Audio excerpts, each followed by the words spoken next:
Halo, perkenalkan kami dari Anis Ines. Ya, kembali lagi di channel YouTube kita Dr. Larasa Twins. Jadi di video ketiga kali ini kami akan membuat konten selanjutnya, yaitu tentang Q&A, terutama seputar kejadian dan kronologi yang kemarin terjadi pada Dr. Anissa. Karena masih banyak nih yang kepo bagaimana sih kelanjutan kisah pelaku, dan juga apakah ada trauma dan pertanyaan-pertanyaan lainnya yang ditanyakan kepada Dr. Anissa.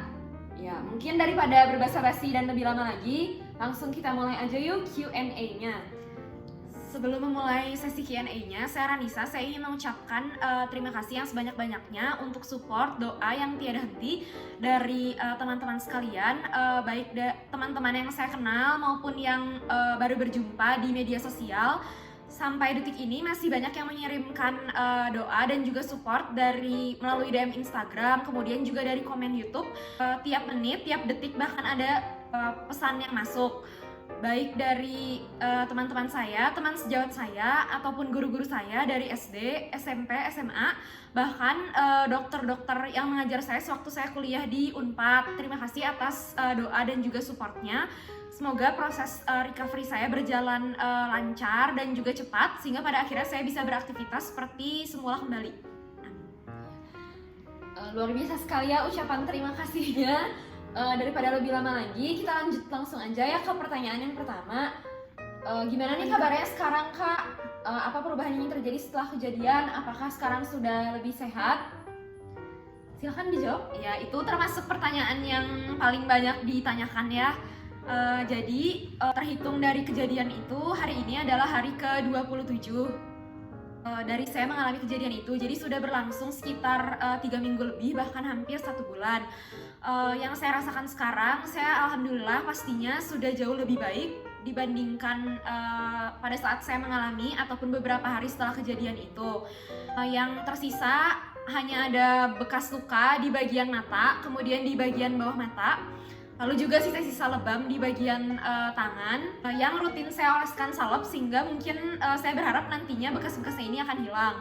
Namun untuk bekas luka di kepala pastinya masih tetap ada, namun untuk saat ini sudah dilepas juga jahitannya. Kemudian untuk saat ini sih yang saya rasakan, saya sudah jauh lebih baik. Saya sudah tidak merasakan sakit di bagian kepala, namun sering beberapa kali, misalnya masih sering pusing sedikit. Mungkin karena proses recovery juga, yang sebelumnya saya tiduran atau tirah baring lama, kemudian saya jadi beraktivitas perlahan sekarang, jadi mungkin ada perubahan juga pada tubuh saya. Namun saya berharap semoga nantinya bekas-bekas luka di tubuh saya ini bisa hilang seiring dengan berjalannya waktu, dan nanti fungsi tubuh saya pun juga akan kembali seperti semula, sehingga saya bisa beraktivitas dengan normal kembali. Wah, menarik sekali ya jawabannya dan proses recovery-nya. Semoga semakin dilancarkan ya untuk kedepannya. Nah, ini lanjut nih pertanyaan yang kedua. Cukup banyak yang tanya, kenapa sih dipukul berkali-kali kok bisa nggak pingsan? Padahal pukulannya udah sangat banyak, berpuluh-puluh kali. Kalau untuk pertanyaan itu sebenarnya saya juga nggak tahu ya, saya nggak bisa jawab. Mungkin itu adalah kuasa dari Allah, karena pada waktu itu benar-benar saya dalam keadaan pasrah. Saya berpikir mungkin saya akan meninggal di hari itu juga. Yang saya ingat, saya membuat diri saya ini tetap sadar, tetap awake, karena pada waktu itu yang saya pikirkan adalah saya ingin mengikuti ujian dari pelatihan itu, karena saya sudah belajar pelatihan itu dari sejak kurang lebih 3 minggu sampai sebulan sebelumnya. Masa iya saya tidak jadi mengikuti ujian karena perilaku orang lain seperti ini. Jadi mungkin itu hal yang membuat saya bisa tetap sadar dan bertahan walaupun dipukul berkali-kali. Tapi itu semua balik lagi sih, itu semua ke kuasa Allah. Ya, mantap sekali ya jawabannya. Luar biasa. Berarti mungkin emang pelakunya berharap kamu pingsan ya, tapi ternyata kenyataannya tidak. Ya, sepertinya sih itu ya rencananya. Kemudian pertanyaan yang ketiga, pelaku sekarang gimana dan harapannya untuk pelaku gimana? Untuk pelaku sekarang sudah ditangkap dalam waktu kurang dari 12 jam oleh pihak kepolisian. Saya berterima kasih sekali kepada pihak kepolisian yang sudah bekerja dengan sigap dan juga cepat, dan pada akhirnya bisa menangkap pelaku. Untuk pelaku sekarang sudah mendekam di dalam penjara dan diberikan hukuman yang setimpal karena perilaku yang dilakukan pelaku ini termasuk ke dalam percobaan pembunuhan, pemerasan, dan juga penganiayaan terhadap saya. Terus yang keempat, kenapa waktu ujian kok datangnya sendiri? Kenapa datangnya pagi banget? Padahal ujiannya baru mulai jam 8, tapi udah datang dari jam setengah 7. Jadi kan pada waktu itu untuk ujiannya ini kan ujian di masa pandemi COVID ya. Jadi pesertanya ini dibagi per kloter untuk datangnya. Jadi tidak langsung semuanya datang di waktu yang bersamaan karena takut menimbulkan kerumunan. Jadi pada waktu itu memang benar saya dijadwalkan pada pukul 8 pagi untuk ujiannya. Kemudian karena saya orangnya ini, saya ingin menghindari konflik, kemudian juga saya ingin mengantisipasi hal-hal tidak terduga yang mungkin terjadi nantinya, misalnya kayak mungkin di jalannya macet atau mungkin saya tersasar, karena kan kebetulan saya orang Bandung dan itu lokasi ujiannya itu ada di Jakarta, jadi mungkin saya takut tersasar, salah jalan. Jadi untuk menghindari hal-hal tidak penting yang bisa menghambat ujian, saya mencoba datang lebih pagi. Tapi ternyata datang lebih pagi dalam kondisi yang sepi pun juga tidak baik ya. Jadi ya untuk semuanya pokoknya harus berhati-hati dalam keadaan dan kondisi apapun. Jadi mungkin pelajarannya lain kali jangan terlalu ambis kepagiannya datangnya. Yeah.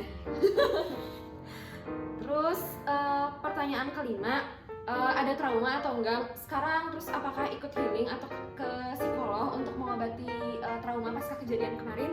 Oh iya. Untuk trauma sih pasti ada ya. Jujur sejauh ini saya masih takut kalau harus bepergian sendiri.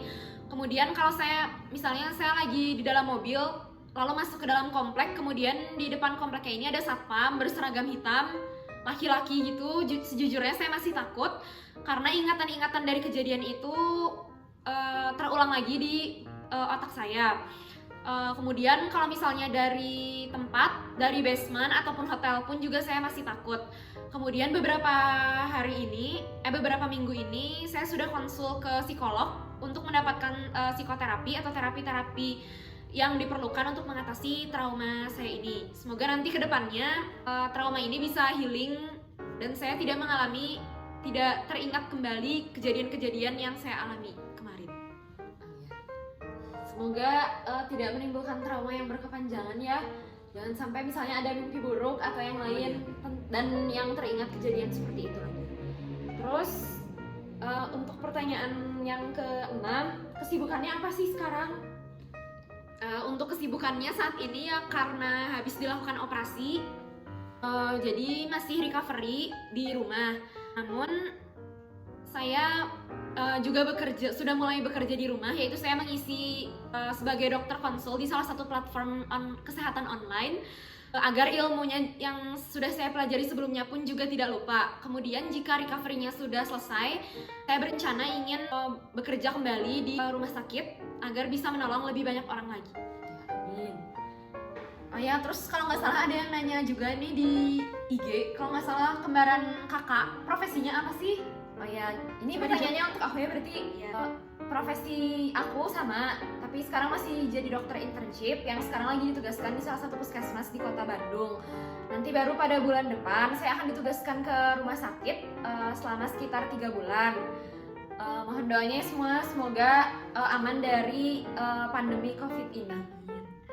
Ya, jadi karena kebetulan dia dokter juga, kebetulan pada waktu recovery ini setiap 2 hari sekali saya harus mengganti perban di kepala saya.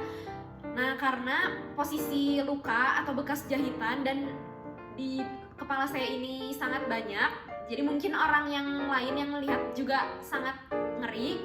Bahkan termasuk orang tua, kakak saya pun juga takut melihat kondisi kepala saya. Jadi satu-satunya yang berani untuk membersihkan dan juga mengganti perban di kepala saya adalah kembaran saya. Jadi big thanks gitu.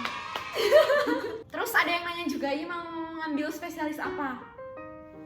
Oh iya, kalau dari aku sendiri sampai saat ini sih inginnya mengambil spesialis mata, tapi nggak tahu kalau kedepannya mungkin berubah atau tidak. Nah, karena sampai sejauh ini saya masih tertarik dengan ilmu dari bidang mata.